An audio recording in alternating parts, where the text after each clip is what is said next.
மீண்டுமா உங்களை யாவரையும் சந்திப்பதில் மிக்க மகிழ்ச்சி. தெரிந்த வண்ணமாக எபிரேய நிருபத்திலிருந்து படித்துக் கொண்டிருக்கிறோம். இந்த நாளில் 75வது பகுதிக்கு வந்திருக்கிறோம். உயிர்த்தெழுதலின் வரிசை என்ற தலைப்பில் பார்த்து கொண்டிருக்கிறோம். எபிரேயர் 11ஆம் அதிகாரத்தை அடிப்படையாக கொண்டு இன்னைக்கு நாம பார்க்க போகிறது உயிர்த்தெழுதலின் வரிசை தான். ஆனால் எப்பப்போ நிறைய இடங்கள்ல ஒரு உயிர்த்தெழுதல் நடக்கும், ஒரு யூகத்தின் அடிப்படையில் இந்தந்த நாட்கள்ல நடக்கலாம் என்று நாம் எடுக்க போகிறோம். ஒண்ணு. ரெண்டாவது, ஏன் இதுவரையிலும் இந்த நாம பார்த்த பழைய ஏற்பாட்டு பரிசுத்தவான்கள் ஏன் இதுவரையிலும் அவர்கள் உயிர் தேடவில்லை என்பதுதான். நிறைய பேரை குறித்து நம்ம பார்த்தோம். பழைய ஏற்பாட்டு பரிசுத்தவான்களுடைய லிஸ்ட் பார்த்தீங்கன்னா ஆபேலு, ஏனோக்கு, நோவா, இப்படி வரிசையா வந்துகிட்டு இருக்குது. ஆபிரகாம், சாராள், ஈசாக்கு, யாக்கோபு, யோசேப்பு, மோசே, எல்லாரையும் பார்த்தோம். கிதியனை குறித்து பார்த்தோம், ராகாபை குறித்து பார்த்தோம், பாராக்கை குறித்து பார்த்தோம், சிம்சோனை குறித்து பார்த்தோம், நியாயாதிபதிகளை குறித்து பார்த்தோம், தாவீதை பார்த்தோம், சாமுவேலை பார்த்தோம், ராஜாக்களை பார்த்தோம். ஆனால் ஏன் இதுவரையிலும் அவர்களுக்கு அவர்கள் எதிர்பார்த்ததை பெறவில்லை? ஏன் அவர்கள் முன்பாக உயிர்த்தெழவில்லை? அதற்கான காரணத்தை பார்த்துவிட்டு எப்பப்போ உயிர்த்தெழுதல் நடக்கும் என்பதை குறித்தும் இந்த நாள்ல நாம் பார்க்க போகிறோம். 75வது பாகம் பாத்தீங்கன்னா, விசுவாசத்தினாலே அவர்கள் ராஜ்யங்களை ஜெயித்தார்கள். இதெல்லாம் நம்ம பார்த்துட்டோம். 33வது வசனம். இந்த முக்கியமான 37, கல்லெறியுண்டார்கள், வாளால் அறுப்புண்டார்கள், பரீட்சை பார்க்கப்பட்டார்கள், பட்டயத்தினாலே வெட்டப்பட்டு மரித்தார்கள், செம்மறியாட்டு தோல்களையும் வெள்ளாட்டு தோல்களையும் போர்த்து கொண்டு திரிந்து குறைவையும் உபத்திரவத்தையும் துன்பத்தையும் அனுபவித்தார்கள். அவங்களுக்கு உலகம் பாத்திரமா இருக்கவில்லை. அவர்கள் வனாந்திரங்களிலேயும் மலைகளிலேயும் குகைகளிலேயும் பூமியின் வெடிப்புகளிலேயும் சிதறுண்டு அலைந்தார்கள் என்று பார்க்கிறோம். எலியா, எலிசா, நிறைய இருக்குது. இப்ப இவங்கெல்லாம் இந்த வனாந்தரங்களில் அலைந்தார்கள், பூமியின் வெடிப்புகளில இருந்தார்கள் என்கிறதுக்கு நிறைய வசனங்கள். அதெல்லாம் போனா நேரம் ஆயிட்டு இருக்கும். முக்கியமாக இந்த மக்காபியருடைய புரட்சியின் நாட்களில் அந்தியோக்கஸ் எப்பிபேனஸ் ஆட்சி செய்யும் பொழுது அவனுடைய துன்புறுத்துதலுக்கு பயந்து மலைகளிலும் குகைகளிலும் வாழ்ந்த யூதர்கள் உண்டு. ஆனால் இவங்க எல்லாத்தையும் அனுபவிச்சாங்க. நம்ம இதுவரை பார்த்தோம். அவர்கள் எல்லாம் அனுபவிக்க காரணம் அவருடைய வாழ்க்கை முடியவில்லை, அவர்களுக்கு ஒரு எதிர்காலம் இருக்கிறது என்ற நம்பிக்கையில அனுபவித்தார்கள். உண்மைதான். அதான் 29வது வசனம் சொல்லுகிறது. இவர்கள் எல்லாரும் விசுவாசத்துல நற்சாட்சி பெற்றவர்கள். பிரமாதம், சூப்பர். எல்லாருமே விசுவாசத்துல சூப்பர் தான். ஆனா அவர்களுடைய காலகட்டங்களில் வாக்குத்தத்தம் பண்ணப்பட்டதை அடையாமற் போனார்கள். அதான் இன்னைக்கு பார்க்க போறோம். ஏன் அவங்க அடையவில்லை? அதற்கு காரணம், அவர்கள் நம்மை அல்லாமல், நீங்களும் நானும் இல்லாம அவங்க பூரணராகாதபடிக்கு, நம்ம இல்லாம அவங்க பூரணராக முடியாது. அவர்கள் வாக்குத்தத்தம் பண்ணப்பட்டதை அடைய முடியாது. அது என்ன என்பதை இந்த நாளில் பார்க்க போறோம். நன்மையாக ஒன்றை தேவன் நமக்கென்று முன்னதாக நியமித்திருக்கிறார். எல்லாமே இதுலதான் இருக்குது 40வது வசனத்தில். சோ இந்த நாள்ல திருப்பி அந்த உயிர்த்தெழுதலின் சில காரியங்களை, வசனங்களை பார்க்க போகிறோம். இவர்கள் எல்லாரும் வாக்குத்தத்தம் பண்ணப்பட்டதை அடையாமற் போனார்கள். நல்லா ஞாபகம் வச்சுக்கோங்க. காரணம் என்ன தெரியுமா? கிறிஸ்து வரும் வரை இந்த ஜனங்கள் வாக்குத்தத்தம் பண்ணப்பட்ட சுதந்திரத்தை பெற முடியல. கிறிஸ்து வரணும். கிறிஸ்து உயிர்த்தெழுதலின் முதல் பலனானவரான அவர் உயிர்த்தெழும் பொழுது மாத்திரமே அந்த வாக்குத்தத்தம் பண்ணப்பட்ட எல்லாத்தையும் அவங்க சுதந்திரித்துக் கொள்ள முடியும். புரியுதா? அதான் இங்க சொல்லப்பட்டிருக்கிறது. நற்சாட்சி பெற்றிருந்த உண்மைதான், நல்லவங்க தான். ஆனா சொன்ன வாக்கு தத்துவம், அதனாலதான் தானியல்கிட்ட சொல்லும்போது உன் விகிதத்துக்கு நீ போய் ரெஸ்ட் எடுப்பா, ஆனா ஒரு நாள் வரை நீ எழுப்புவ. அதுதான் கிறிஸ்தவர்களுக்கும் மற்ற எல்லாருக்கும் நமக்கு தேவ பிள்ளைகளுக்கு கொடுத்திருக்கிற வாக்கு தத்துவம். சோ கிறிஸ்து வந்து உயிர்த்தெழுந்த பிற்பாடுதான் அந்த வாக்கு தத்துவம் பண்ணப்பட்டதை அவர்கள் பெற முடியும். கடந்த நாட்கள்ல உயிர்த்தெழுதலின் வரிசைகளை நம்ம பார்த்தோம். 7 வரிசைகளை குறித்து நம்ம பார்த்தோம், நிறைய பார்த்திருக்கிறோம். பழைய ஏற்பாட்டு பரிசுத்தவான்கள் இந்த கடைசி 3 காரியத்தை குறித்து பார்க்க போகிறோம். எப்பொழுது நடக்கும்? இது உங்களுக்கு எல்லாருக்கும் தெரிஞ்ச ஒண்ணுதான். என்ன? நம்ம கிருபையின் காலத்துல இருந்து கொண்டிருக்கிறோம். இந்த கிருபையின் காலத்துல இருக்கிற நாம் இயேசு கிறிஸ்து ரகசிய வருகையில, ராப்சர், சபை எடுத்துக்கொள்ளப்படுதல், இதுதான் ரகசிய வருகை. கிறிஸ்தவர்கள் எடுத்துக்கொள்ளப்படுவார்கள். இப்பொழுது ஒரு உயிர்த்தெழுதல் நடக்கும். அதுல பழைய ஏற்பாட்டு பரிசுத்தவான்கள் எழும்புவார்கள். அது முடிஞ்சதும் அந்த கிறிஸ்தனுடைய ஆட்சி, 7 வருட ஆட்சி, அப்புறம் அர்மகதோன் யுத்தம், அது முடியும் பொழுது 1000 வருட அரசாட்சி, அப்புறம் இடையில ஒரு சிறிது காலம் சாத்தான் அவுத்து விடுவாங்க, அப்புறம் புதிய வானம் புதிய பூமி. இதுல எந்தெந்த காலகட்டங்களில இந்த நற்சாட்சி பெற்ற பிள்ளைகள், பழைய ஏற்பாட்டு புதிய ஏற்பாட்டு பரிசுத்தவான்கள் எழும்புவாங்கன்னு பாத்தீங்கன்னா, ஒண்ணு இந்த இயேசு உயிர்த்தெழுந்த அன்னைக்கு சில பேர் காணப்பட்டாங்க பாருங்க, அது நிச்சயமான ஒரு உயிர்த்தெழுதல். அது யார் எவருன்னு நமக்கு அறுதிட்டு சொல்ல முடியாது. பழைய ஏற்பாட்டு பரிசுத்தவான்களும் இருக்கலாம், இயேசு கிறிஸ்துவுக்காக தன் ஜீவனை கொடுத்தவர்களாகவும் இருக்கலாம் அந்த நாட்கள். ஆனா முக்கியமாக பழைய ஏற்பாட்டு பரிசுத்தவான்களாகத்தான் இருக்க வேண்டும். ஆனா ரகசிய வருகையில அநேகர் சபை எடுத்துக்கொள்ளப்படும் போட்டிருக்குது. அந்த நாட்கள்லையும் சில பழைய ஏற்பாட்டு பரிசுத்தவான்கள் இங்கேயும் எழும்பலாம். அடுத்தது நம்ம பார்த்தோம், 2 சாட்சிகள் அந்த கிறிஸ்துவின் நாட்கள்ல அவர்கள் கடைசி 3 வருடம் முடியும் பொழுது அவர்களை பாதாளத்தில் வந்து மிருகம், அதாவது கள்ளத்தீர்க்கதரிசி அவர்களை கொன்று போடுவான். அவர்கள் உயிர்த்தெழுந்து மேல போவார்கள். 1. இந்த மகா உபத்திரவ காலம் முடியும் பொழுதுதான் இயேசு மத்திய வானத்துல வருவார். அதான் இன்னைக்கு பார்க்க போறோம், அர்மகதோன் யுத்தமும் உயிர்த்தெழுதல். இந்த நாட்கள்லையும் ஒரு கூட்டம் ஜனங்கள் உயிர்த்தெழுவார்கள். இவங்க யாருங்கிறத நம்ம அடுத்தால தொடர்ந்து பார்க்கலாம் இந்த கூட்டத்துல. அப்புறம் 1000 வருட அரசாட்சி நடக்குது. அப்ப என்ன நடக்கும்? கடைசியான ஒரு உயிர்த்தெழுதல் இருக்கு, அதையும் இன்னைக்கு பார்க்க போகுது. நம்ம ஏற்கனவே பார்த்தோம், பூமியில கோதுமை அறுவடை நடக்கும். வெளிப்படுத்தின விசேஷம் 14ஆம் அதிகாரத்துல அதை பற்றி சொல்லப்பட்டிருக்கிறது. அறிவாளை பூமியின் மேல் நீட்டும் பொழுது பூமியின் விளைவு அறுப்புன்றது. அது எப்பொழுது? கடைசிக்காக தான் இருக்கணும். இதெல்லாம் பெர்ஃபெக்டா இந்த நாள்தான் நடக்கும், இந்த டேட்ல நடக்கும்னு அறுதிட்டு சிலவங்க சொல்லுவாங்க, எனக்கு தெரியாது. எனக்கு தெரிந்த வகையில அவர் அறுவடை நடத்துவார். அது நிச்சயமாக அர்மகதோன் யுத்தத்துக்கு வருவதற்கு முன்பதாக ஜனங்களை எழுப்பி ஆயத்தப்படுத்த வேண்டும். எதுக்குன்னா, இவர்களெல்லாம் கிறிஸ்துவுக்குள் மரித்தவர்கள், பழைய ஏற்பாட்டு பரிசுத்தவான்கள் எல்லாரும் 1000 வருட அரசாட்சிக்குள்ள வர வேண்டும். அதனாலதான் அவங்களுக்கு ஒரு கிறிஸ்துவின் நியாயாசனம் ஒண்ணு இருக்குது.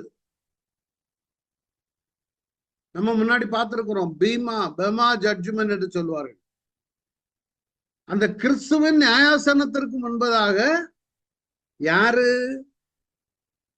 இந்த ரகசிய வருகையில எடுத்துக்கொள்ளப்பட்டவர்கள், சபை. இவர்கள் எல்லாரும் 1000 வருஷ அரசாட்சிக்கு போவதுக்கு முன்பதாக ஒரு ஜட்ஜ்மெண்ட் நடக்கும் அவர்கள். நான் அந்த ஸ்லைடு கொண்டு வரல, போன முன்னாடி எடுத்துட்டோங்கிறதுல அதை கொண்டு வரல. இப்போ கொண்டு வந்துட்டு தான் நல்லா இருந்தது. எடுக்கலாம், டைம் ஆகும், இதுல இருக்குது.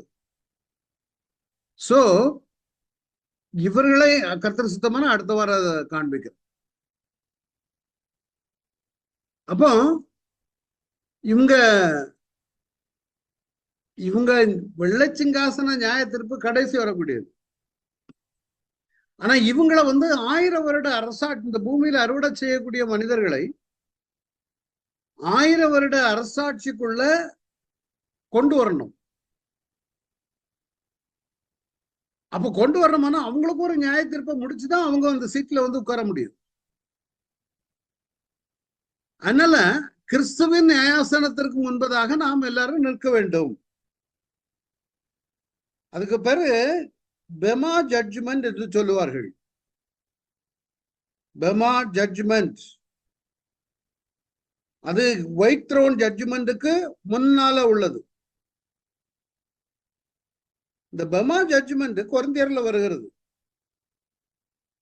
அது அந்த நியாய தீர்ப்புல நாம எல்லாரும் அங்க போய் நின்று அங்க ஜட்ஜ்மெண்ட் முடிஞ்சுதான் அவங்க 1000 வருட அரசாட்சி கடந்து செல்வார்கள். சோ இந்த கோதுமை அறுவடைங்கிறது இவங்களுக்கு ஒரு கூட்டம் ஜனங்களை ஆயத்தப்படுத்துகிற 1000 வருட அரசாட்சி. இந்த ஜட்ஜ்மெண்ட் ஒருவேளை அர்மகதோன் யுத்தம் முடிஞ்சுதான் நிச்சயமா நடக்கும். அதனாலதான் இயேசு கிறிஸ்துவின் 2ஆம் வருகையும் அர்மகதோன் யுத்தமும் என்ற ஒரு தலைப்பை கொடுத்திருக்கிறார். ஏன்னா இந்த ஜட்மெண்ட் சீட் ஆஃப் கிரைஸ்ட் முடிஞ்சு அடுத்தது அர்மகதோன் யுத்தம் நடக்கும் பொழுதும் இயேசு மத்தியவானத்தில் வரும் பொழுது கல்லறைகள் திறக்கப்படும். சோ அந்த நாட்கள்ல நடக்க போகிற சம்பவங்களை தான் இந்த அர்மகதோன் யுத்தத்துல நாம் பார்க்க போகிறோம். See, 1 second.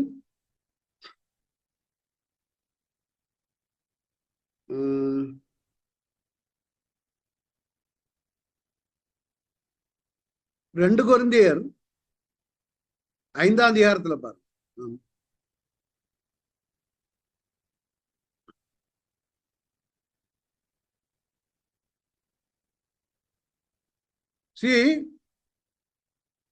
ஏன் 10ஆம் வசனம், ஏனென்றால் சரீரத்தில் அவனவன் செய்த நன்மைக்காவது தீமைக்காவது தக்க பலனை அடையும்படிக்கு நாம் எல்லாரும் கிறிஸ்துவின் நியாயாசனத்திற்கு முன்பாக வெளிப்பட வேண்டும். இதுதான் கிறிஸ்துவின் நியாயாசனம். இந்த நியாயாசனத்துல யாரெல்லாம் வெளிப்படுவாங்கன்னா, நான் நினைக்கிறேன் அந்த இயேசு உயிர்த்தெழுந்து கல்லறைகள் திறக்கப்பட்டு வந்தா பாருங்க, அவங்க வருவாங்க. ரகசிய வருகையில எடுத்துக்கொள்ளப்பட்ட மரித்தவர்களும் உயிரோடு இருந்தவர்களும் கிறிஸ்துவின் நியாயாசனத்திற்கு முன்பாக வர வேண்டும். அந்த 2 சாட்சிகள் முன்பாக வருவார்கள். அடுத்தது இந்த அர்மகதோன் யுத்த முடிவில் எழும்புகிறவர்களும் அங்கே வருவார்கள். அதனாலதான் நம்ம இயேசு கிறிஸ்துவின் 2ஆம் வருகையும் அவருடைய அர்மகதோன் யுத்தம் என்ற ஒரு தலைப்பையும் கொடுத்திருக்கிறார். வெளிப்படுத்துற 19:11 பாத்தீங்கன்னா, பின்பு பரலோகம் இது அர்மகதோன் யுத்தம். ஏன்னா அந்த 7 வருஷம் உபத்திரவ காலம் முடிஞ்சு பூமியில பயங்கரமான பிரச்சனைகள் எல்லா அழிவும் ஏற்பட்ட பிற்பாடு இனியும் தாங்க முடியாது, ஆண்டவருடைய ஆட்சி வர வேண்டும். நான் எதுக்கு இந்த அர்மகதோன் இதை எடுக்கிறேன்னா, இந்த அவர் வரும் பொழுது நடக்கிற உயிர்த்தெழுதல். பின்பு பரலோகம் திறந்திருக்கு கண்டேன், இது ஒரு வெள்ளை குதிரை காணப்பட்டது, அதில் மேல் ஏறியிருந்தவர் உண்மையும் சத்தியமும் உள்ளவர் எனப்பட்டவர். அவர் நீதியாய் நியாயம் தீர்த்து யுத்தம் பண்ணுகிறார். இந்த வெள்ளை குதிரையில வருகிறவர் யாருன்னா இயேசு கிறிஸ்து. இந்த தொடர்ந்து அந்த 12ஆம் வசனத்துல பாத்தீங்கன்னா, நான் ஒரு நிமிஷம் அதுல வெளிப்படுத்தின விஷயத்துல நேர்ல பாத்துருவோம்.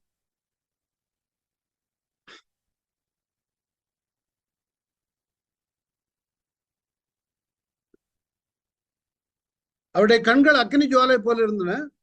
அவருடைய சிரசின் மேல் அநேக கிரீடங்கள் இருந்தன. அவருக்கே என்று வேறொருவருக்கும் தெரியாத ஒரு நாமம் எழுதியிருந்தது. ரத்தத்திலே தோய்க்கப்பட்ட வஸ்திரத்தை தரித்திருந்தார். யாரு? யுத்தத்துக்கு வருகிற இயேசு கிறிஸ்து. அவருடைய நாமம் தேவனுடைய வார்த்தை என்பதே.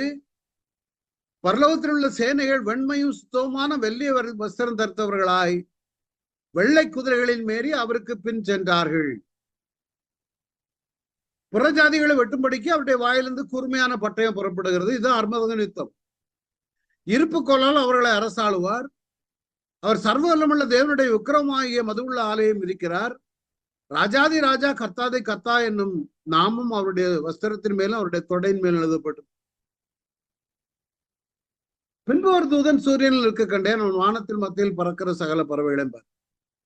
இதுதான் அவர் வானத்தில், மத்திய வானத்தில் யுத்தத்திற்கு வரும்போது நடக்கிற சம்பவம். திரளான சேனைகளை கூட வருவார். நான் நினைக்க இதுல மரித்தவர்கள் உயிர்த்தெழுந்து வந்தவர்கள் இவரோடு வருவார்களா? ஏன்னா கிறிஸ்துவின் நியாயாசனம் முடிய வேணும். ஒரு டைம்ல தான் முடியும். நான் நினைக்க இந்த அர்மகதோன் யுத்தம் முடிந்து அதனுடைய முடிவுல கிறிஸ்துவின் நியாயாசனத்துல நியாயத்தீர்ப்பு முடிஞ்சு 1000 வருட அரசாட்சிக்குள்ளாக ஜனங்கள் கடந்து செல்வார். அங்க எதிர்த்து யுத்தம் பண்ணுகிறது யாருன்னா சாத்தானுடைய தலைமையில கள்ளத்திற்கு அந்தி கிறிஸ்துவும் கள்ளத்திற்கு தரிசி மிருகம் என்று சொல்லும் பொழுது அந்தி கிறிஸ்து. பின்பு மிருகமும் பூமியின் ராஜாக்களும் அவருடைய சேனைகளும் குதிரையின் மேல் ஏறி இருக்கிறவரோடும் அவருடைய சேனைகளோடும் யுத்தம் பண்ணும்படிக்கு கூடி வர கண்டேன். அர்மகதோன் யுத்தம்னு சொல்றது இதுதான். 16ஆம் அதிகாரத்துல இருக்குது அர்மகதோன். அந்த 16ஆம் அதிகாரத்தின்படியாக ரெவலேஷன்ல அர்மகதோன் என்ற ஒரு இடத்திற்கு ஜனங்களை தேசத்தில் உள்ள ராஜாக்கள் எல்லாம் யுத்தத்திற்கு கொண்டு வருவார்கள். ஐப்ராத் நதி வற்றி போகும். ஜனங்கள் யுத்தத்திற்கு கடந்து வருவார்கள். அந்த நாட்கள்ல யுத்தம் நடக்கும். இந்த அர்மகதோன் யுத்த முடிவுல நடக்கிற சம்பவம் தான் நாம பார்க்க போகிறோம்.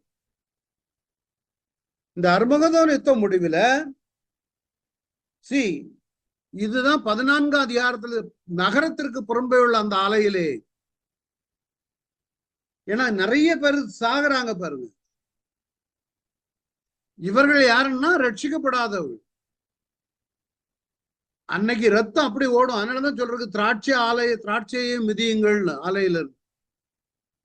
அந்த திராட்சை ஆலையிலிருந்து 1200 ஸ்தாதி தூரத்திற்கு ரத்தம் புறப்பட்டு குதிரைகளின் கடிவாளம் மட்டும் இதுவரை இதான் அதனுடைய அளவு. இதான் அதனுடைய முடிவு. சோ இந்த யுத்த முடிவுல நடக்கிற சம்பவம் என்னன்னா அப்பொழுது மிருகம் பிடிக்கப்பட்டது. யாரு மிருகம்னா அந்தி கிறிஸ்து. இவன் தான் இந்த 7 வருடமும் உலகத்தை அலக்களித்தவன். இவனை குறித்து நிறைய நீங்க படிக்கணுமானால் இந்த மிருகத்தை குறித்து நிறைய தானியேல் தீர்க்க தரிசனம் இருக்கிறது. ஒரு சிறிய கொம்பு, பெருமையானவைகளை பேசும் நாவு, ஏன்னா அதற்கு கண்கள் உண்டாயிருந்து அந்த சிறிய கொம்பு தான் இவ்வளவு பண்றது அந்தி கிறிஸ்து. இந்த அந்தி கிறிஸ்துவுக்கு முன்னடையாளவன் ஆனவன் தான் அந்தியோக்கஸ் எபிபேனஸ். சரித்திரத்துல வந்தவன். அவனால் இஸ்ரவேலர்கள் பட்ட உபாதைகளுக்கு அளவே கிடையாது. இந்த மிருகத்திற்கு முன்னடையாளமானவன் திருப்பி சொல்லித்தார அந்தியோக்கஸ் எபிபேனஸ் என்பவன். இவன் கிறிஸ்துவுக்கு முன்னால ஒரு 150-200 வருஷத்திற்கு முன்பதாக சிரியா செலிசிட் எம்பையர் உள்ளவன் யூதர்களை பயங்கரமாக கொடுமைப்படுத்தினான். யூதர்கள் தங்களுடைய பிரமாணங்களை வாசிக்க கூடாது. யூத தோரா அவருடைய தேவன் கொடுத்த கற்பனைகள் எல்லாம் தீயிட்டு கொளுத்தப்பட்டது. யார் இவன்? அந்தி கிறிஸ்துவுக்கு முன்னடையாளமான. அதை விட பயங்கரமா நடக்கும் இந்த 7 வருட சம்பவத்துல. ஆனா அந்த முதல்ல உள்ள அந்தியோக்கஸ் எபிபேனஸை பற்றி நீங்க படிக்கணுமானால் கத்தோலிக்க வேதாகமத்துல மக்காபியர்னு ஒரு புஸ்தகம் இருக்கு. அதை எடுத்து தயவு செய்து வாசித்து பாருங்க. அப்போ அந்த அந்தியோக்கஸை பற்றி தெரியும். அங்கு பிள்ளைகளுக்கு விருத்த சேதனம் பண்ணக்கூடாது. அப்படி யாராவது குழந்தைக்கு விருத்த சேதனம் பண்ணா அந்த குழந்தைய தாயினுடைய கழுத்திலேயே கயிறை கட்டி தூக்குல போடுவாங்க. யாரெல்லாம் பழைய ஏற்பாட்டு புத்தகத்தை வாசிக்கிறார்களோ பெரிய சட்டியை சூடாக்கி அதுல போட்டு ஜனங்களை வருத்தான். அவன் செய்யாத சித்திரவதையே கிடையாது. பலிபீடத்துல கொண்டு போய் பன்றியை பலி செலுத்தினான், அருவருப்பானது யூதர்களுக்கு. அவன் ZEUS என்று ஒரு விக்கிரகத்தை, தன்னுடைய விக்கிரகத்தையே தெய்வமாக வைத்து ஜனங்களை வணங்கும்படியாக வற்புறுத்தினார். அந்த நாட்கள்ல எருசலேம்ல மொய்தீன்ங்கிற ஒரு பட்டணத்துல மத்தத்தியாஸ் என்ற ஒரு மனிதனும் அவருடைய பிள்ளைகள் 5 பேருமாக சேர்ந்து, அதனாலதான் இவர்களுக்கு பேர் மக்காபியர். இவர்களுக்கு எதிராக யுத்தம் பண்ணி மக்காபியர் புரட்சி. அதுல இருந்து வந்ததுதான் ஹாஸ்மோனியன் டைனாஸ்டி. ஆனா இவன் பண்ணின கொடுமைக்கு அளவே கிடையாது. நான் இப்ப கொஞ்சம் தான் உங்களுக்கு சொல்லியிருக்கேன். பிள்ளைகளை சுவற்றில மோதி அடிப்பது, நிறைய ஆயிரக்கணக்கில் கொன்ன, லட்சக்கணக்கில் கொன்ன, ஆயிரம் லட்சக்கணக்கில் கொன்னவன் யூதர்களை. எங்க நிறைய, அதாவது நிறைய எம்பரஸ், டிக்டேட்டர்ஸ் வந்திருக்காங்க. அந்த டிக்டேட்டர்ல பாத்தீங்கன்னா இவன், இந்த மிருகம் இருக்கும் பிறகு இவன் தான் கடைசி dictator, worst in the world. இதுக்கு முன்னால சரித்திரத்துல வந்து பாத்தீங்கன்னா அன்டியோக்கஸ் எபிபேனஸ், அதுக்கு பிறகு தீத்துராயன் வந்தான், அவனும் பயங்கரமானவன். யூதர்கள் கிபி 70 யூதர்கள் கொண்டு குவிக்கப்பட்டு உலகமெங்கும் சிதறடிக்கப்பட்டார். அடுத்தது அராஜக ஆட்சியாளர்கள் லிஸ்ட்ல பாத்தீங்கன்னா நமது காலகட்டங்களில் வந்த ஹிட்லர். ஹிட்லரும் ஒரு அராஜகமான ஒரு ஆட்சியாளர். அப்படி நிறைய இருக்கிறாங்க. சதாம் ஹுசேன் சொல்லுவாங்க, எல்லாரும் சொல்லுவாங்க. ஆனா இப்ப இவங்கள மாதிரி கிடையாது. இவங்க எல்லாமே யூதர்களை கொண்டு குவித்தவர்கள். அதே மாதிரிதான் இந்த மிருகம் அந்தி கிறிஸ்து கடைசி நாட்களில யூதர்களுக்கு விரோதமாக செயல்படும். முதல் 3 வருடம் நல்ல சூப்பரா கொண்டு போவார். 2வது 3 வருடத்துல யூதர்களுக்கு எதிராக செயல்படும். ஆலயத்துல போய் உட்கார்ந்துட்டு நான் தான் தெய்வம், நீங்க எல்லாரும் என்ன வணங்கணும். அதுவரை யூதர்கள் நாம எதிர்பார்த்திருந்த மேசியா இவர் தான். ஏன்னா மேசியாவுக்காக தான் காத்துக்கிட்டு இருக்காங்க. அபிஷேகம் பண்ணப்பட்ட ஒரு ராஜா வருவார்னு தான் இயேசுவை அவங்க ஏற்றுக்கொள்ளல. அப்போ வரும்போது இப்பவும் அவங்க எதிர்பார்த்துக்கிட்டு அந்த மேசியா. எவன் ஒருவன் வந்து ஆலயத்தை நான் திரும்ப கட்டித்தாரேன்னு கட்டி கொடுக்கிறானோ அவன் தான் வரப்போது அவர்களுக்கு மேசியா. சோ ஒரு உடன்படிக்கை பண்ணி அந்த எப்போ ரகசிய வருகை முடிஞ்சதான் அவன் யூதர்களோடு சமாதானம் பண்ணுவான். டே நான் உங்களுக்கு ஆலயம் கட்டித்தாரேன். அப்போ அவங்க எல்லாம் சொல்லுவாங்க, எப்பா நம்ம எதிர்பார்த்த மேசியா இவர் தான். நல்லதான் 3 வருஷம் நல்லா இருக்கும், பலி பண்டிகைகள் எல்லாம் நடக்கும். ஏன்னா பழைய ஏற்பாட்டு முறைமைகள் எல்லாம் திரும்ப வந்துடும் ஆலயம் வந்த உடனே. 7 பண்டிகைகள் இருக்குது. ஆனா 3 வருஷம் தாண்டும் பொழுது அவன் சொல்லுவான், நான் தான் தெய்வம், எல்லாரும் நீங்க என்ன வணங்கணும். அப்பதான் பிரச்சனை தொடங்கும், மகாபத்திரவம் காலம் தொடங்கும்.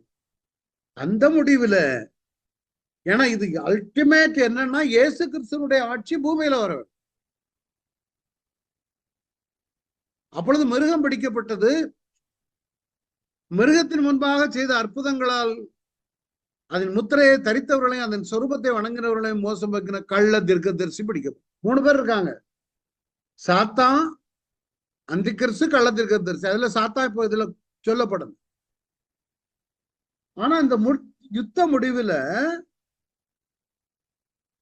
வேற இருவரும் யாரெல்லாம்? அந்தி கிறிஸ்துவும் மிருகம்னா அந்தி கிறிஸ்து. அந்தி கிறிஸ்துவும் கள்ளத்திற்கு சரிசையும் பிடிச்சு கந்தகம் எரிகிற அக்கினி கடல்ல உயிரோட தள்ளப்பட்டார். நல்ல கவனிங்க, இவங்களுக்கு நியாய தீர்ப்பு கிடையாது. யாருக்கு? கள்ளத்திற்கு தரிசிக்கும் அந்தி கிறிஸ்துக்கும் நியாய தீர்ப்பே கிடையாது. அங்க ஜட்ஜ்மெண்ட் போட்டு அவங்களுக்கு கிடையாது. நேரா லேக் ஆஃப் ஃபயர், அக்னி கடல். இப்போ மிச்சம் யாரு? இப்ப பாருங்க, 21வது வருஷத்துல சொல்றது, மற்றவர்கள் குதிரையின் மேல் ஏறினவருடைய வாயிலிருந்து புறப்படுகிற பட்டயத்தால் கொல்லப்பட்டார்கள். யாரு? இயேசு கிறிஸ்துவனுடைய. இயேசு யுத்தம் பண்ணுவார். அதாவது அவர் ஒரு மனுஷன மாதிரி யுத்தம் பண்ணுகிறது. நேச்சுரலா பார்க்கும் பொழுது வேற மாதிரி இருக்கும். ஆனா எப்படின்னு சொல்ல முடியாது. அவர்களுக்குள்ளாகவே இருக்கலாம், அல்லது இயற்கை பாதிக்கலாம், தெரியாது. அவருடைய மாம்சத்தினால் பறவைகள் யாவும் திருப்தி அடைந்தன. 21 அதிகாரம் 21 வசனம். 17 பாத்தீங்கன்னா, பின்பு ஒரு தூதன் சூரியனில் நிற்க கண்டேன். வெளிப்படுத்துற விசேஷம் 19 வரும். அவன் வானத்தின் மத்தியில் பறக்கிற சகல பறவைகளையும் பார்த்து அந்த தூதன் சொல்லுகிறான், விருந்துக்கு நீங்கள் ராஜாக்களின் மாம்சத்தையும் சேன தலைவர்களின் மாம்சத்தையும் பலவான்களின் மாம்சத்தையும் குதிரைகளின் மாம்சத்தையும் அவைகளின் மேல் ஏறி இருக்கிறவர்களின் மாம்சத்தையும் சுவாதினர், அடிமைகள், சிறியோர், பெரியோர், இவர்கள் எல்லாருடைய மாம்சத்தையும் பற்றியும்படி மகாதேவன் கொடுக்கும் விருந்துக்கு கூடி வாருங்கள் என்று சத்தத்தோட கூப்பிட்டார். இவங்கெல்லாம் யாருன்னா, வெளிப்படுத்தின விசேஷம் 6ஆம் அதிகாரத்துல நாங்க தேவனுக்கு பயப்பட மாட்டோம், முத்திரையை தரித்துக் கொள்ளுவோம் என்றவர்கள். வெளிப்படுத்தின விசேஷம் 6ஆம் அதிகாரத்துல கடைசி பகுதியை பார்த்தா உங்களுக்கு தெரியும். பெரிய பெரிய ஆளுங்க இவங்க.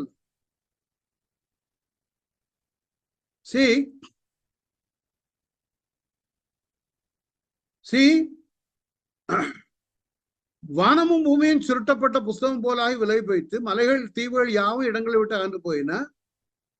பூமியின் ராஜாக்கள், பெரியோர்கள், ஐஸ்வர்யவான்கள், சேனை தலைவர்கள், பனவான்கள், அடிமைகள், சுவாதீனர், இவங்க பர்வதங்களிலும் குகைகளும் கண்மகளிலும் ஒளிந்து கொண்டு பர்வதங்களையும் கண்களையும் நோக்கி, நீங்கள் எங்கள் மேல் விழுந்து சிங்காசனத்தின் மேல் வீட்டிற்குடைய முகத்திற்கும் ஆட்டுக்குட்டியாருடைய கோபத்திற்கும் எங்களை மறைத்துக் கொள்ளுங்க. இவன் என்ன செய்யறான்? ஆண்டவருக்கு பயந்து போய் ஆண்டவர்கிட்ட எல்லாம் போடும். அவருக்கு பயந்து போய் மலையை பார்த்து சொல்றான், குன்றுகளை பார்த்து சொல்றான், எங்களை மறைத்துக் கொள்ளுங்கள். எப்ப ஒளிய ஆரம்பிச்சான்? ஏதேன் தோட்டத்துல தேவனுடைய சத்தத்தை கேட்டு ஒளிஞ்சான் பாருங்க, அன்னைக்கு ஆரம்பிச்சு. இன்றைக்கு இவங்க ஒளியிறாங்க. ஆனா அர்மகதோன் யுத்தம் முடியும் பொழுது அவர்கள் எங்கேயும் ஒளிய முடியாது, பிணமாகுவதை பார்க்கலாம். இவங்கதான் யாரெல்லாம் குன்றுகளையும் மலைகளையும் பார்த்து என்னை மறைத்துக் கொள்ளுங்கள் என்று சத்தம் போட்டாங்களோ அவங்களுடைய பிணங்கள் எல்லாம் ஆகாயத்து பறவைகளுக்கு இரையாகும். இவங்கெல்லாம் இன்னும் உயிர் தழல, இன்னும் இருக்குது இவங்களுக்கு முடிவு. இதோட செத்து போனாங்க, ஆகாயத்து பறவைகள் எல்லாம் தின்னுட்டு போயிட்டு அப்படின்னு. இப்போ கள்ளத்திற்கு தரிசியும் அந்தி கிறிஸ்துவும் அக்கினி கடல்ல தள்ளப்பட்டாகிவிட்டது.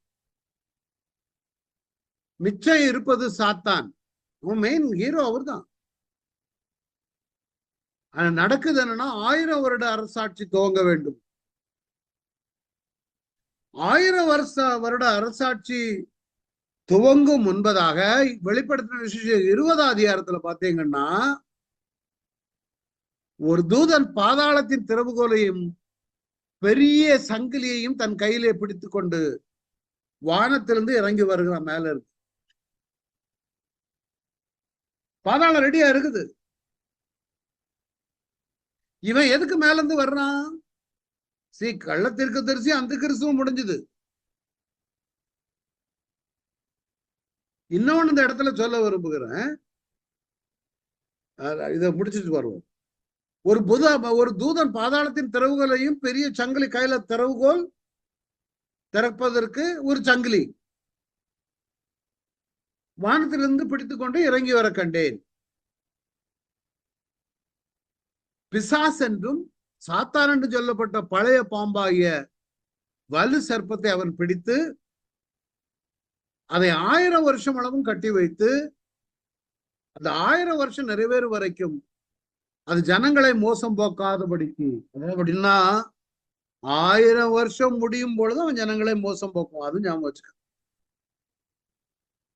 அதை பாதாளத்திலே தள்ளி அடைத்து அதன் மேல் முத்திரை போட்டான். எப்போ அர்மகதோன் யுத்தம் முடிஞ்சதும் இவனையும் அக்னி கடல்ல தூக்கி தள்ளிருக்கலாம், போட்டிருக்கலாம், அதோட தோல்வி முடிஞ்சிருக்கும். இன்னும் அதுக்கு பிறகு நிறைய சம்பவம் இருக்குது, நம்ம அதான பாக்குறோம். அர்மகதோன் முடிஞ்ச பிறகு 1000 வருட அரசாட்சி இருக்குது. சில காலம் திருப்பியும் ஜனங்களை மோசம் போக்கணும். அதுக்கு பிறகுதான் வெள்ளைச்சங்காசன நியாயத்திற்கு. அப்போ பாதாளத்தை திறந்து அவனை தள்ளி அடைத்து முத்திரை போடுவதை பார்க்கலாம். இது முடிஞ்சதுன்னா 1000 வருட அரசாட்சி துவங்க வேண்டும். இது முடிஞ்சதும் மெலினியல் கிங்டம் சொல்லுவோம். 1000 வருட அரசாட்சி பூமியில துவங்குகிறது. 20ஆம் அதிகாரம் ரெவலேஷன் 20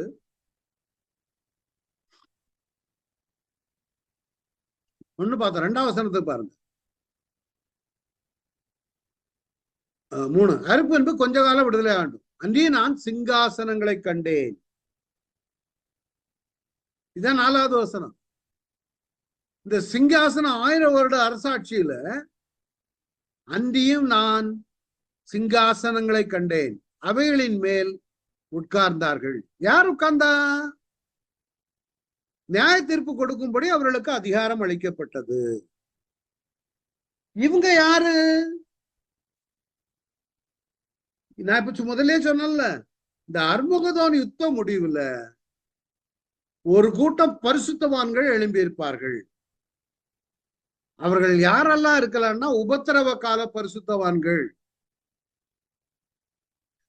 6ஆம் அதிகாரத்துல கேட்டாங்கல்ல, முத்திரை உடைத்த போது தேவ வசனத்தின் நிமித்தமும் தாங்கள் கொடுத்த சாட்சி நிமித்தமும் கொல்லப்பட்டவருடைய ஆத்துமாக்களை பலிபீடத்தின் கீழே கண்டேன். அவங்க எது வரைக்கும் ஆண்டவரே எங்களுடைய ரத்தத்தை குறித்து நீங்க கேட்காம இருப்பீங்க? அப்ப ஆண்டவர் சொல்ல, கொஞ்சம் வெயிட் பண்ணுங்க, உங்க கூட நிறைய பேர் வரணும். அப்ப நான் நினைக்கிறது என்னன்னா, இவர்கள் எல்லாருமே இயேசுவை பற்றிய சாட்சி நிமித்தமும் தேவனுடைய வசன நிமித்தமும் சிரச்சேதம் பண்ணப்பட்ட ஆத்துமாக்கள். இவங்க எழும்ப வேண்டும். பழைய ஏற்பாட்டு பரிசுத்தவான்கள் எழும்புவார்கள். இதுல அறுதிட்டு நம்ம சொல்ல முடியாது. 24 முழுசுமா பார்த்தீங்கன்னா, அன்றைய நான் சிங்காசனங்களை கண்டேன், அவைகளின் மேல் உட்கார்ந்தார்கள், நியாய தீர்ப்பு கொடுக்கும்படி அவர்களுக்கு அதிகாரம் அளிக்கப்பட்டது. ஆனா எப்படி இவங்க அதிகாரத்தை பெற்றாங்கன்னா, நான் சொன்னேன் 2 Corinthians 5ஆம் அதிகாரத்துல கிறிஸ்துவின் நியாயசனத்தை தாண்டி அங்க ஒரு நியாய தீர்ப்பை முடிச்சு இவங்க வந்திருக்காங்க. They are eligible to rule the world for 1000 years. அவர்களுக்கு அதிகாரம் பெற்றுக்கொண்டார்கள். அவங்க நாங்க நினைச்சதை பெற்றுக்கொள்ளலன்னு சொல்லல, இப்போ அவர்கள் நினைத்ததை பெற்றுக்கொள்ளுவதை பார்க்கிறோம். நம்ம ரெவலேஷன் வெளிப்படுத்த அது இதுல 11ஆம் அதிகாரத்துல என்ன பார்த்தோம்?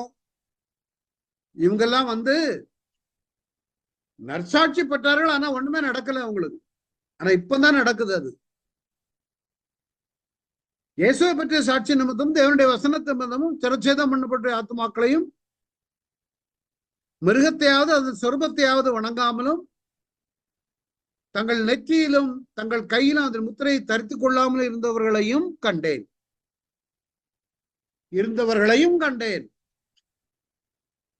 அப்படின்னா அந்த கூட்டத்துல வேற ஒரு கூட்டமா இருக்குது, பழைய ஏற்பாட்டு பரிசுத்தவான்கள். அவங்க கிறிஸ்துவுடனே கூட 1000 வருஷம் அரசாண்டார்கள். நல்ல கவனி. இப்பதான் அவங்க பட்ட பாடுகளுக்கு பலன் அனுபவிக்கிறார். நம்ம வாசல் 35 இவர்கள் எல்லாரும் விசுவாசத்தினாலே நற்சாட்சி பெற்றும் வாக்குத்தத்தம் பண்ணப்பட்டதை அடையாமற் போனார்கள். ஆனா இப்போ வாக்குத்தத்தம் பண்ணப்பட்டதை அடைகிறாங்க. ஏன் தெரியுமா? கிறிஸ்துவனுடைய உயிர்த்தெழுதல் இல்லாம பழைய ஏற்பாட்டு பரிசுத்தவான்களுக்கும் வாக்குத்தத்தம் பண்ணப்பட்டதை அடைய முடியாது. ஏன் எபிரேய நிருபத்தை எழுதியவர் எதுக்கு இவ்வளவு கஷ்டப்பட்டு எழுதுறாருன்னா, கிறிஸ்துவை பின்பற்றி கொண்டிருந்த நீங்கள் திரும்பவும் யூத மார்க்கத்துக்கு போகாதங்க, நீங்கள் ஆராதிக்கிற, நீங்கள் மிகவும் பெரிதாய் மதிக்கிற விசுவாச வீரர்கள் எல்லாருமே அவங்க எதிர்பார்த்ததை பெற்றுக்கொள்ள உள்ள தூர இடத்துல என்ன பாருங்க, வெளிப்படுத்தின எபிரேயர் 11ஆம் அதிகாரம் 13ஆம் வசனத்துல வாசிக்கிறப்ப,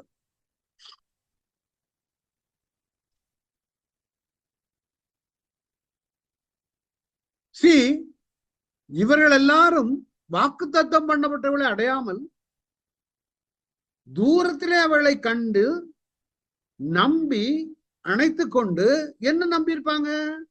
அவங்களுக்கு அன்னைக்கு தெரிஞ்சிருக்காது. அணைத்து கொண்டு பூமியின் மேல் 13ஆம் வசனம் வாசிக்கிறேன். பூமியின் மேல் தங்களை அந்நியரும் பரதேசிகளும் என்று அறிக்கையிட்டு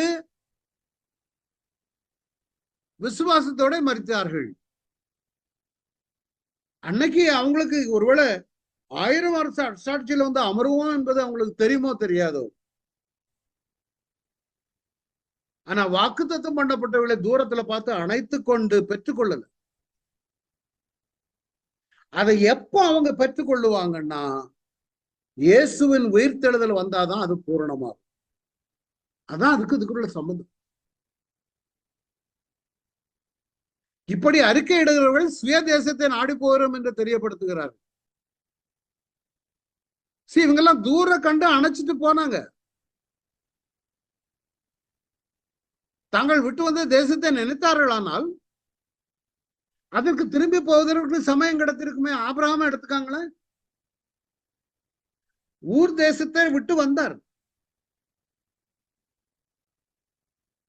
அவர் நினைச்சிருந்தா, எங்க ஊர் எவ்வளவு பெட்டர்ல, நல்ல டெவலப்டு ஊராச்ச, நான் அதை விட்டுட்டு வந்துட்டேன்னு, கானான் தேசத்துல வந்து இந்த பாடுபடணுமா அப்படின்னு நினைச்சிருந்தா அவர் திருப்பி போயிருக்கலாம். ஆனா அவருக்கு தெரியும் ஒரு மேன்மையான எருசலேம் இருக்குது, வாக்குத்தத்தம் பண்ணப்பட்டது. அதனாலதான் 16ஆம் வசனம் சொல்லுது பாருங்க, அதிலும் மேன்மையான பரம தேசத்தையே விரும்பினார்கள். ஆகையால் தேவன் அவருடைய தேவன் என்னப்பட வெட்கப்படுகிறது இல்லை, அவர்களுக்கு ஒரு நகரத்தை ஆயத்தம் பண்ணினாரே. இததான் ஹைலைட் பண்ணி இங்க சொல்றாரு. எபிரேய புத்தகத்தை ஆக்கியவர் பவுல் என்று நான் சொல்லியிருக்கிறேன். நீங்க கிறிஸ்துவ விட்டுக்கிட்டு திருப்பி யூத மார்க்கத்துக்கு போகாதங்க. நீங்கள் மிகவும் அதிகமாக மதிக்கிற விசுவாச வீரர்கள் எல்லாருமே இந்த நாளுக்காக தான் காத்து கொண்டிருந்தார்கள். அவர்கள் இயேசு வரும் பொழுதுதான் பூரணமடையும், இயேசுவின் உயிர்த்தெழுதலின் மூலமாக தான் அவர்களும் பூரணமாவார்கள் என்பதை கட்டாயப்படுத்தி சொல்லுகிறது தான் எபிரேயர். நீங்க திருப்பி யூத மார்க்கத்துக்கு போனீங்கன்னா அது முற்று பெறாத இன்கம்ப்ளீட் ஒர்க். நான் சொல்றது உங்களுக்கு புரியும்னு நினைக்கிறேன். திருப்பி போகாதங்க. அப்போ ஒரு உயிர்த்தெழுதல் நடந்து இங்கதான் நடக்குது. கிறிஸ்துவுடனே 1000 வருஷம் அரசாண்ட. அப்ப சொல்லிக்குவாங்க, பத்தியா நம்ம அன்னைப்பட்ட பாடுகளுக்கு கர்த்தர் நமக்கு நம்மை இவ்வளவு பெரிய ஒரு பாக்கியத்தை நமக்கு கொடுத்திருக்கிறார். மரணம் அடைந்த மற்றவர்களும் 1000 வருஷம் முடிமளவும் உயிரிடவில்லை. யாரு? இந்த மாம்சம் எல்லாம் பறவை தின்னுச்சுது, அவங்கெல்லாம். இவங்கெல்லாம் இதுவே முதலாம் உயிர்த்தெழுதல். இந்த முதலாம் உயிர்த்தெழுதலுக்குள்ள இவ்வளவு கேட்டகரைஸ் இருக்குது. எங்க இயேசு மரித்த பொழுது, ரகசிய வருகையில, அப்புறம் இடையில 2 சாட்சிகள், இதெல்லாம் முதலாம் உயிர்த்தெழுதல். அதனாலதான் முதலாம் உயிர்த்தெழுதலுக்கு பங்குள்ளவன் பாக்கியவானும் பரிசுத்தவானுமா இருக்கிறார். இவங்க எல்லாரும் எழும்பி 1000 வருட அரசாட்சியில அமர்ந்திருக்கிறார்கள். இந்த பழைய ஏற்பாட்டு பரிசுத்தவான்கள் ஆண்டவர் ஏற்கனவே சொல்லியிருந்தார், இவர்களுக்கு மேல் 2ஆம் மரணத்திற்கு அதிகாரம் கிடையாது. அப்படின்னா என்ன அர்த்தம்? இந்த 1000 வருட அரசாட்சியில பங்கு பெற்றிருக்காங்களே எல்லாரும், இவங்களுக்கு வெள்ளை சிங்காசன நியாயத்திற்கு முடிஞ்சு 2ஆம் மரணம் வரும். யாருக்கு? அவிசுவாசிகளுக்கு. அவங்களுக்கும் இவங்களுக்கும் சம்பந்தம் கிடையாது. இவங்களுக்கு 2ஆம் மரணம் கிடையாது. முதல்ல எழும்பியாச்சுன்னா எழும்புன, அதுக்கு பிறகு திருப்பி கூப்பிட்டியே, நீ தப்பு, இடையில கொஞ்சம் தப்பு பண்ணிருக்கியே, உனக்கு 2ஆம் மரணம், அந்த பேச்செல்லாம் கிடையாது. ஒரு தடவை எழும்பியாச்சுன்னா முதலாம் உயிர்த்தெழுதலுக்கு பங்குள்ளவன் பாக்கியவன். இவர்கள் மேல் 2ஆம் மரணத்திற்கு அதிகாரம் இல்லை. அதனாலதான் இவங்க எல்லாம் விசுவாசத்தினால நற்சாட்சி பெற்றோம், இதுதான் ஹாப்பியா இருப்பாங்க.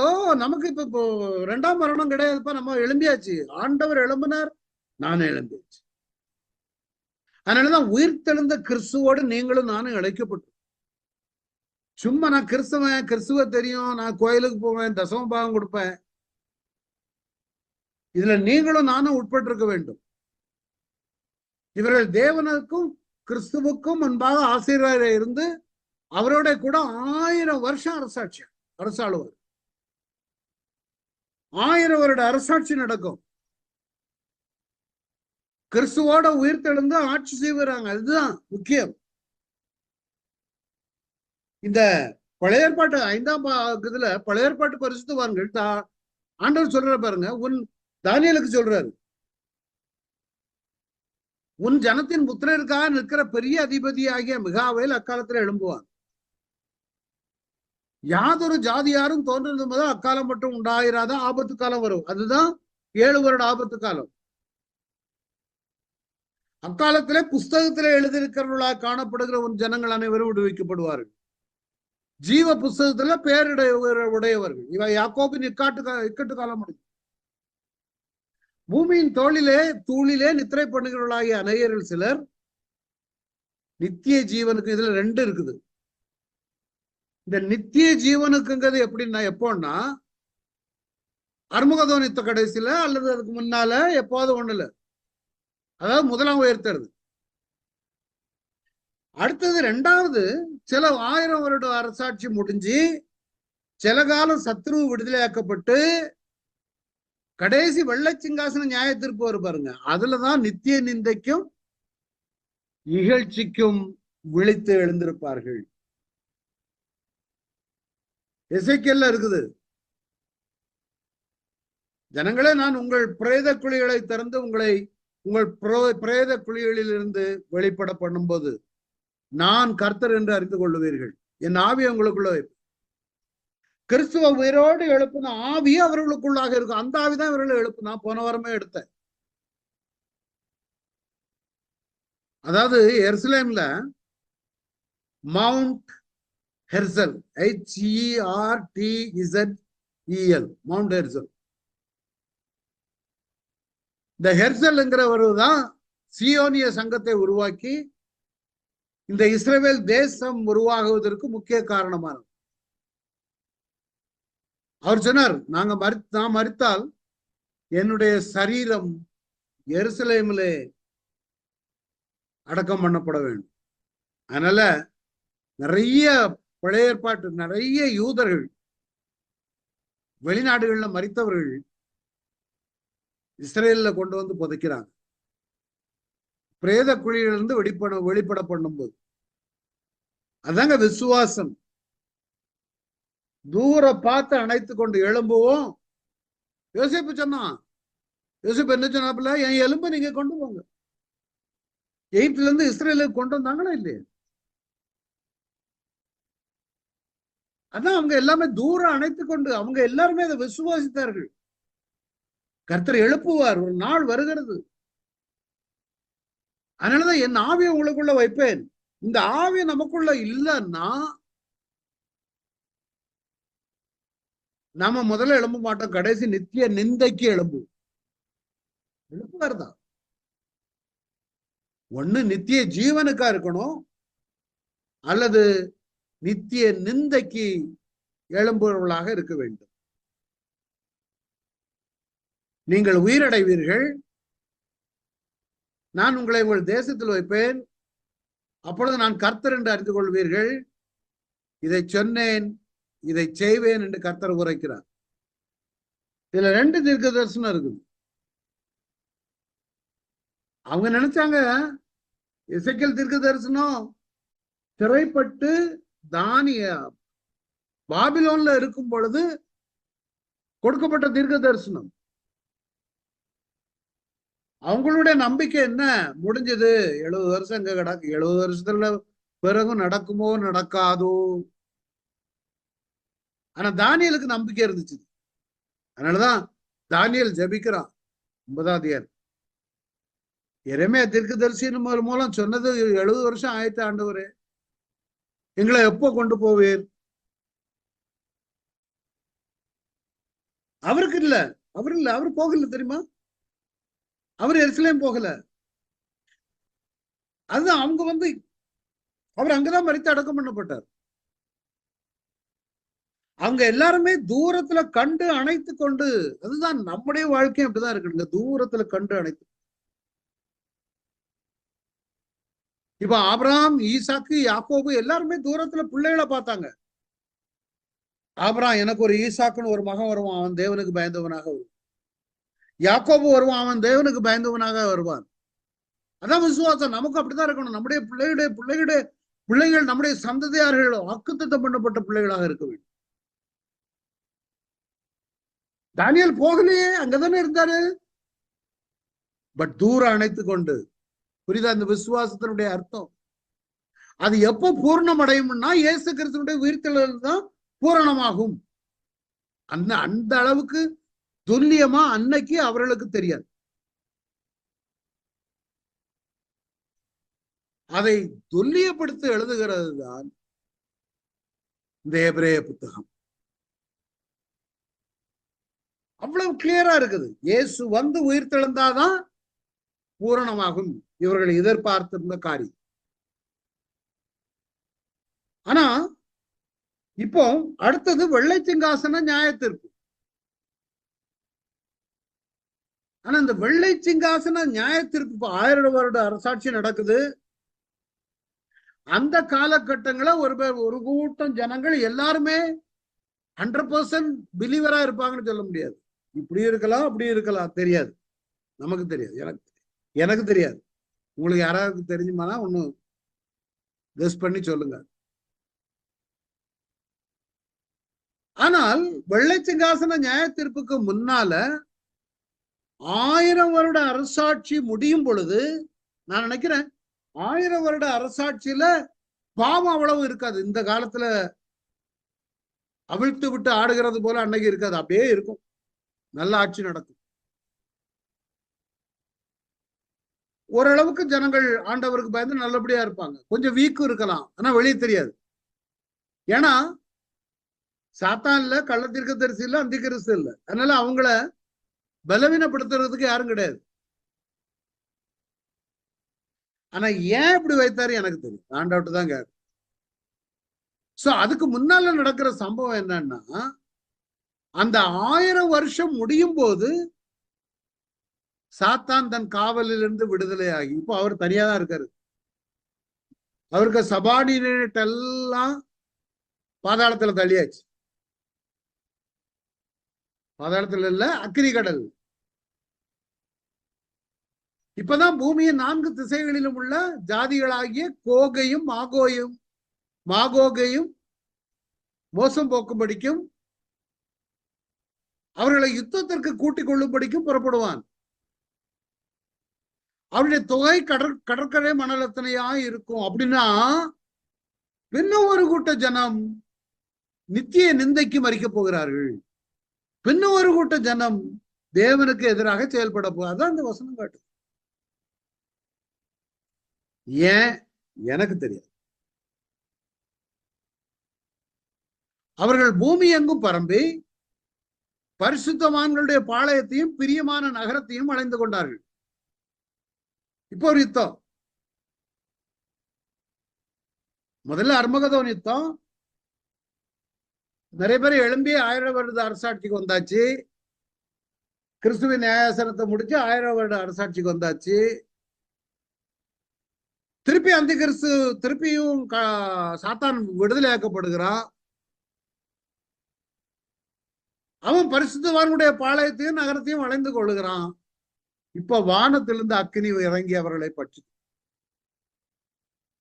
இப்பதான் அவர்களை மோசம் போக்கின பிசாசானவன் மிருகமும் கள்ளத்தீசையும் தீர்க்கதரிசியும் இருக்கிற இடமாகி அக்கினியும் கந்தவுமான கடலில் தள்ளப்பட்டார். இங்கதான் அவர்கள் இரவும் பகலும் சதா காலங்களிலும் வாதிக்கு வருவார்கள். இதுக்கு பிறகு நடக்கிறது தான் வெள்ளை சிங்காசன நியாயத்தீர்ப்பு. கர்த்தர் சுத்தமான அடுத்த வாரம் வெள்ளை சிங்காசன நியாயத்தீர்ப்புல சிலர் நித்திய ஜீவனுக்கும் சிலர் நித்திய நிந்தைக்கு எழும்புவார்கள். ஆனா நாம இதெல்லாம் பார்க்க கூடாது. நியாயத்தை அவருடைய வருகை சீக்கிரமாக இருக்குமானால் நீங்களும் நானும் எடுத்துக்கொள்ளப்படுவர்களாக காணப்படும். ஜெபிக்கலாமா? எல்லாரும், ஆண்டவரே நாங்கள் உங்களுடைய வருகையில காணப்பட வேண்டும். எல்லாரும் பாரத்தோடு கூட ஜெபிங்க.